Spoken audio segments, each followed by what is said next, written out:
do Rodolfo. Aí eles foram cantar uma festa lá em casa. E foi muito engraçado. Todos os cantores cantando, tinham várias duplas lá. Humberto e Ronaldo, Jonathan Frederico, várias duplas. Kleber Cauã, Max e Luan, uma galera. Aí eles subiram no palco pra cantar e o Rodolfo subiu. É todo mundo me olhando, né? Aí eu já tinha bebido um pouquinho. Querida, o que tá acontecendo? Aí eu subi no palco, catei o microfone e falei um monte de coisa. Falei, eu sei que vocês não devem ter... Tem esse vídeo completo na internet, depois eu vou te mostrar. Uma pessoa, todo mundo pegou o telefone e começou a filmar. Mas uma pessoa postou ele inteiro. Enfim. Aí eu falei, eu sei que vocês não devem estar entendendo nada, mas eu prefiro explicar pra vocês, afinal de contas, cada um de vocês só está aqui por causa dele. Porque eu não moraria em Goiânia, eu não teria nenhum tipo de vínculo nem amizade com ninguém aqui se não fosse por ele. Mas sua família inteira mora em Goiânia? Não, só minha mãe. Minha mãe e minha prima. Minha família inteira mora em Uberlândia. Eu só fui pra Goiânia por causa do Rodolfo. Entendi. E seu irmão também mora em Uberlândia? Mora em Uberlândia. Meu irmão, a Marcela, todo mundo em Uberlândia. Aí eu falei que... Então eu era muito grata a ele por isso. E que... a gente jurou amor eterno um ao outro. A gente jurou um ao outro que nós estaríamos pro resto das nossas vidas um do lado do outro. Mas isso não queria dizer que precisava ser necessariamente um relacionamento. Que a gente poderia ser amigo. E que a gente estava decretando a partir daquele momento, selando a partir daquele momento a nossa amizade. E que eu tava muito feliz por eles estarem lá em casa. O Israel, ele, tudo. E falei mais um monte de coisa lá. O que mais que eu falei? Enfim, falei tipo isso. A única coisa que ele conseguiu responder: eu não consigo com essa maturidade. Só. E todo mundo... Caraca! Minha mãe chegou com o olho cheio de lágrimas. Ai, minha filha, eu tenho muito orgulho de você. Falei, mãe, pra acabar com isso, entendeu? Porque eu quero essa amiga dele. Eu gosto muito deles. Sua mãe deve ter muito orgulho de você. Sei lá, ela acha que eu sou meio doida. Às vezes ela fala que eu sou muito positiva. Positivona. Positivona.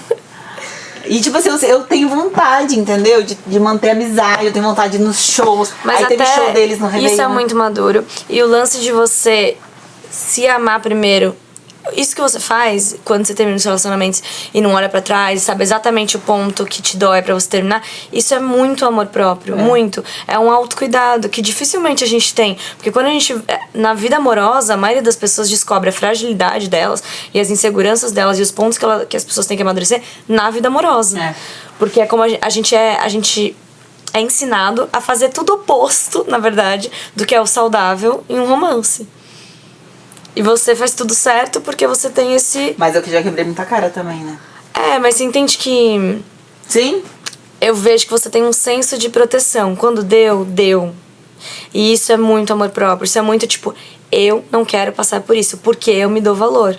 Eu tava falando pras meninas que uma frase que me marcou muito, enfim, num período difícil que eu tava passando por um término e tal, que eu não conseguia aceitar, era um livro que eu li que falava: a gente aceita o amor que a gente acha que merece.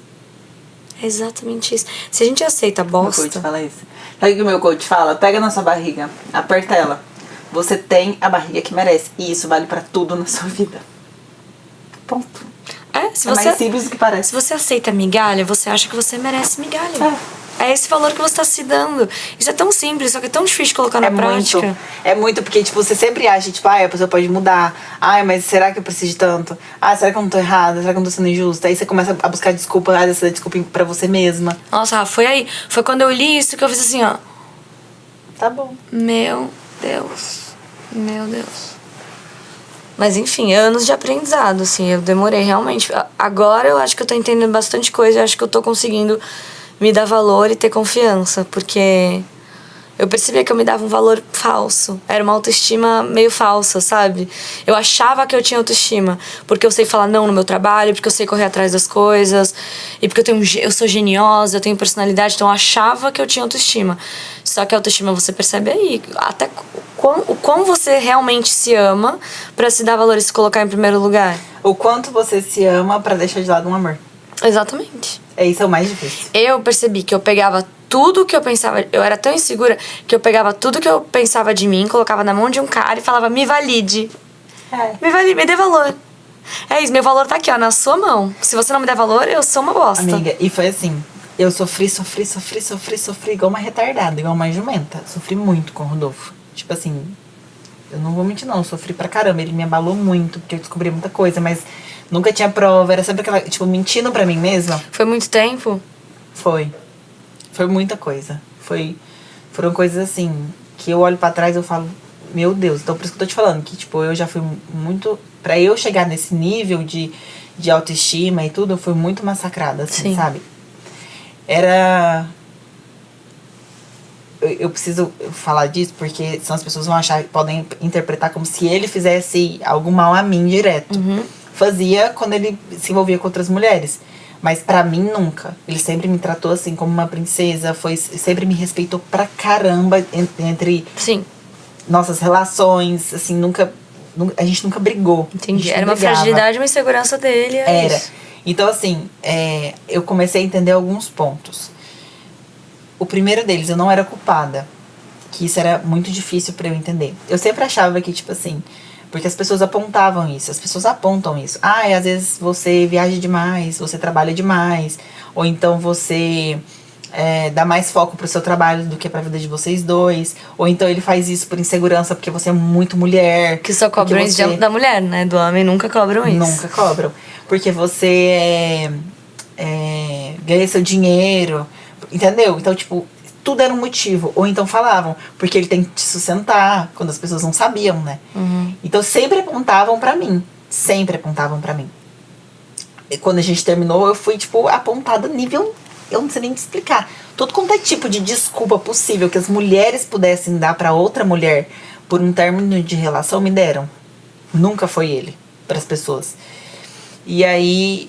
Mas assim, eu cheguei a situações de, tipo assim, de noivo de uma mulher, por exemplo, entrar em contato comigo e falar, eles estão trocando mensagem. E eu tá noiva. E eu não largar. Sim. Entendeu? Amiga, eu já passei por tudo. E, tipo assim, fala, não, tudo bem, vou dar voto de confiança. Só que eu sabia que ao momento que eu entendesse que acabou, acabou. Então, o que aconteceu? Qual foi o ponto? Eu parei de me cuidar. Porque o meu lado feminino foi extremamente abalado. Minha autoestima foi muito abalada porque eu comecei a me comparar com outras mulheres. Eu nunca me achava autossuficiente, entendeu? Consequência da insegurança dele. Sim. Que ele não conseguia lidar com essas situações. Então, já é um meio difícil, já é difícil pra ele a forma com que elas se colocam de bandeja, que ele procura também, né? Porque você sabe que é foda, né? Em todos os aspectos. E... Tipo, as mulheres entravam no camarim comigo lá e insinuavam, entendeu? Era nesse ponto. E ao mesmo tempo ele já enfim, não tinha segurança, não tinha pulso pra segurar a onda, pra entender. E vinha de uma questão de educação, vinha de uma base familiar, vinha de uma série de questões. E eu ficava tentando me dar essas desculpas, entendeu? O tempo todo. Já peguei mensagem, enfim. Até que eu parei de me cuidar geral. Muito. E eu comecei, tipo, a engordar, Mas afetava seu trabalho também? Você já não sentia mais... Não. Meu trabalho era um lugar blindado pra mim, entendeu? Entendi. Sempre foi um lugar aqui, ó. Aqui é o meu trabalho. Aqui eu posso estar... É óbvio que abala, porque você tá com a autoestima abalada, você tá insegura, você tá com sua cabeça e tal, mas ao mesmo tempo, esse lugar pra mim sempre foi sagrado. Aqui é o meu trabalho, independente do que aconteça dentro do meu casamento, o meu trabalho é sagrado. Eu sempre trabalhei, eu tenho minha família pra sustentar, então independente do que acontecesse aqui. Mas o que aconteceu? Eu comecei a engordar, a não gostar de mim, a não querer me cuidar tanto, etc, etc. E não entendia por que eu não conseguia reatar isso em mim, entendeu? Porque eu sempre fui super vaidosa, sempre... E aí eu fui pra terapia, eu nunca tinha feito terapia. Aí, na verdade, eu fui numa nutricionista. O que eu falei pra ela, no primeiro momento que eu cheguei, ela falou pra mim, você não precisa de mim. Você precisa de uma terapia. Você precisa de uma Psicóloga. terapeuta. Porque eu não queria emagrecer pra mim. Eu queria emagrecer pra ele. Eu não queria ficar bem pra mim. Eu queria ficar bem pra ele. Porque eu achava que... A culpa era sua. A culpa era minha. Como mulher, eu tava me culpando. E nunca é nossa. Nunca é a nossa culpa. Você pode estar... sem tempo de se cuidar, você pode estar qualquer coisa, não interessa. Nunca é a nossa culpa. Só que pra eu entender isso era muito difícil. No meu subconsciente, no racional, eu tava tipo assim, né? Você tá tipo, não é culpa minha. Só que lá no fundinho, você tá se massacrando. Você tá tipo, será que tá faltando alguma coisa? Será que eu tô deixando de fazer alguma coisa? Será? Não, não, não. E aí ela foi e me passou pra essa terapeuta de São Paulo, que eu faço até hoje, que é sensacional. E eu cheguei lá e a gente já começou a trabalhar. De cara, ela já começou a trabalhar. E ela até então, eu tava ali pra eu conseguir melhorar meu corpo. Pra eu começar a me aceitar. Sim. Não era melhorar, pra eu me aceitar. Porque meu corpo tava tudo, não tinha nada de errado, porque tava tudo perfeito. Só que eu não via com esses olhos. E na primeira sessão ela já começou a trabalhar meu casamento. Ela falou, tipo assim, ela não falou, né? Mas ela me mostrou que tinha algo de errado e que eu precisava dar ouvidos e olhos pra isso. Porque eu cresci a minha base familiar é independente. Minha mãe foi traída pelo meu pai há 26 anos. Por 26 anos ela aceitou a traição porque mulher não pode separar. Porque apesar dela ser forte, dela ser determinada, dela correr atrás das coisas dela, ela, tipo assim, não, todo homem trai. Entendeu? E aí a minha psicóloga já começou a trabalhar isso comigo, assim. Eu entendia que não era assim. Eu via isso na sociedade e achava errado. Mas quando se tratava de mim, eu não conseguia olhar com esses olhos. Era tipo, não, peraí, eu tenho que passar por cima. Eu tenho que relevar. Sim. Eu tenho que olhar pro lado bom do relacionamento. Quando eu passei por isso, o meu choque, por muito tempo eu fiquei me questionando isso, foi que na minha família isso nunca foi uma questão. Tipo, eu nunca vi o meu pai. Meu pai não traiu minha mãe. Eles se separaram com muito respeito. Meu pai nunca desrespeitou a minha mãe. A minha mãe nunca desrespeitou meu pai. Eu nunca vi eles tendo ciúmes um do outro. Então isso não fazia parte da minha realidade. E fazia parte da realidade da pessoa que eu tava, assim, da família, mas da minha não. Então eu pensava, tipo, por que eu tô buscando isso e atraindo isso pra minha vida? E depois, em diversas outras pessoas que também pensavam assim, por que eu atraio essas pessoas pra minha vida? Sendo que não foi assim que eu fui criada. Tipo, isso nunca foi um exemplo pra mim. Tipo, isso foi por muito tempo a minha pira na cabeça. Daí eu comecei a entender que era uma baixa autoestima minha, porque eu queria o quê? Eu queria o desafio. Eu queria o cara que era super difícil, porque eu pensava, caraca, se esse cara conseguir ficar só comigo, se eu conseguir que ele me ame mais que tudo e que ele fique só comigo, então eu sou muito especial. Então o que eu tava fazendo? Tava deixando essa pessoa me validar. O meu valor tava na mão deste cara. Porque daí se este cara impossível de mudar, mudasse por mim, aí sim eu me acho especial. Cara, eu sou especial, ponto. Eu sei o meu valor, ponto. E se eu não tenho nada a ver com o problema dos outros. Nada a ver com a insegurança dos outros. Exatamente. E se o cara é inseguro, e se ele trata assim as pessoas por conta de insegurança dele, que pena. Amadureça. E é uma pena que eles pensem, que a maioria dos homens pensam que o fato de ficar com várias mulheres é tipo, demonstra masculinidade, é o contrário. É o contrário. É Demonstra completamente fraqueza. Demonstra fraqueza, insegurança, porque ele quer se auto-afirmar diante daquilo ali. E aí foi isso, eu comecei a fazer a terapia. Logo eu já comecei a perceber que, tipo, tava errado. Foi quando eu comecei a trabalhar esse mim e buscar meu amor próprio real. Que eu sabia que tava aqui, só precisava pegar ele de volta. E aí a gente começou a trabalhar. Foi tipo 1 ano e meio de terapia. Então, quando foi pra eu separar mesmo... Você tava muito pronta. Eu tava muito pronta. Entendi. Eu fui tirando as projeções, ela foi me ensinando a tirar. Ela, tipo assim, eu fui tirando tudo que eu coloquei nele. Eu visualizei o homem dos meus sonhos nele. Não era que ele era o homem dos meus sonhos. Você idealizou. Eu idealizei. Então, tipo, tudo que ele fazia, certo ou errado, tinha um pedaço da minha admiração. Sim. Entendeu? Porque eu queria enxergar ele assim. Era tipo o homem que eu queria enxergar. E eu fui tirando. Ela falou, nós vamos tirar, você vai tirar todas as projeções dele. Se o que sobrar for amor, a gente vai trabalhar pra restaurar. E assim que eu tirei, não sobrou amor. Tipo assim, sobrou respeito. Mesmo me sentindo desrespeitada. E aí, mesmo assim, eu fiquei... Aí foi engraçado. Olha como a vida vai levando pra um lado... Como as coisas precisam acontecer.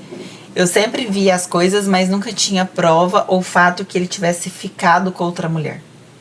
Era sempre tipo uma conversa, uma tentativa, um boato, um comentário de um fake, um direct de um fake. E mesmo que a gente sabe que, tipo, não tem como alguém ficar inventando um monte de coisa do seu marido o tempo todo e não ser real, alguma coisa tá errada. Mas mesmo assim, eu relevava porque a desculpa que eu dava Pra se pra mim proteger, mesma... pra não... A desculpa que eu dava pra mim mesma era, tipo assim, pode ser a inveja, pode ser... Desculpa que eu dava pra mim mesmo, sabendo que aquilo ali tinha fundamento. E aí, eu fiz todo esse processo, tirei todas as projeções, comecei a me questionar, falar, eu não quero, comecei a pedir pra Deus. Eu jejuava, eu pedia pra Deus, eu falava, Deus, não tá tudo bem, não tá tudo bem, não tá tudo bem, não tá tudo bem. E eu pensava, eu acabei de casar. Tipo, sabe, você coloca tudo na balança. Tá muito recente, tá muito novo. Você põe tudo na balança, é muito difícil. E aí, eu fui e recebi uma prova de traição. A própria menina me mandou. E foi, tipo, num momento que eu tava muito na dúvida, assim, sabe? O que eu faço, o que eu faço, o que eu faço. Eu fui e recebi. Quando eu fui conversar com ele, ele falou, tô arrependido, tô constrangido e eu quero mudar. E eu já fiz um compromisso com Deus que eu quero mudar. E ele realmente, naquela fasezinha ali, ele tava buscando. Só que, antes dele buscar, ele ficou com essa menina. Só que aí eu já não tava afim mais. Só que mesmo assim eu dei chance pra ele. A gente ficou mais 6 meses. É que quando é assim, assim, as pessoas estão sujeitas a cometerem erros. A gente pode cometer erro. Mas quando vem de muita coisa, muita dúvida, quando quebra a confiança assim, é num lugar da admiração também. É muito difícil eu conseguir recuperar isso. Mas eu fiquei mais um tempo. Falei, tudo bem. Eu fiquei mais um tempo. E continuei. Eu falei, Deus, se for pra continuar, restaura esse amor em mim, essa paixão em mim. E se for pra continuar, restaurar ele também, sabe? Pra ele mudar e tudo mais. E trabalhando isso no meu psicológico, no meu amor próprio. Isso assim, eu já tava outra mulher. Eu já tinha pegado isso tipo, já tinha... Tanto que meu trabalho já tava acontecendo de outra forma. Tipo, muito mais... E eu tava me culpando menos por várias coisas, entendeu? Tava outra pessoa. Só que aí eu lembro o lugar onde eu estava, o dia e a hora que Deus falou no meu coração pra eu largar. Eu falei, eu casei perante o Senhor, eu só separo perante o Senhor. E tipo, eu tava lá na África, em missão. Eu chorei o dia inteiro de alívio, assim. Não de alívio por ele, porque se eu pudesse escolher, mano, do fundo do meu coração, eu queria ter continuado com ele. Ter perdoado. Eu queria ter restaurado aquele relacionamento gostoso que a gente tinha, entendeu? Se eu pudesse escolher, se eu falasse assim, não, eu quero ficar, mas eu não queria, meu coração, tipo assim, meu racional queria ficar com ele. Pra mim era muito mais fácil, eu já estava casada, já estava com o cara, já tinha vivido tudo aquilo ali com ele, já tinha uma história junto, a gente já sabia manias, costumes, efeitos, qualidades um do outro. Tipo, lindo, muito mais fácil assim. Só que meu coração ele já não pedia isso mais. E tem como a gente lutar com isso. E aí eu voltei da África e já falei pra ele. E olha como é. E a gente sente isso porque é difícil quando a decisão é nossa. A gente sente que a decisão é nossa, a culpa é nossa. O cara tá lá se humilhando, querendo voltar com você, assim. Só que a decisão é sua de falar, basta. E é essa decisão que é difícil. Eu cheguei de viagem e ele foi me buscar no aeroporto. Cheguei da África. Aí eu cheguei em casa, ele começou a conversar comigo, olha, eu acho que a gente podia fazer uma viagem juntos de novo, pra, tipo, recuperar e tudo. Aí eu olhei pra ele e falei, acabou. E como eu nunca falo, tipo, durante uma discussão, alguma coisa, eu não brinco de falar que acabou. Aí ele falou, então acabou, né? Eu falei, acabou. Ele entendeu. Ele nunca mais me procurou. Nunca mais.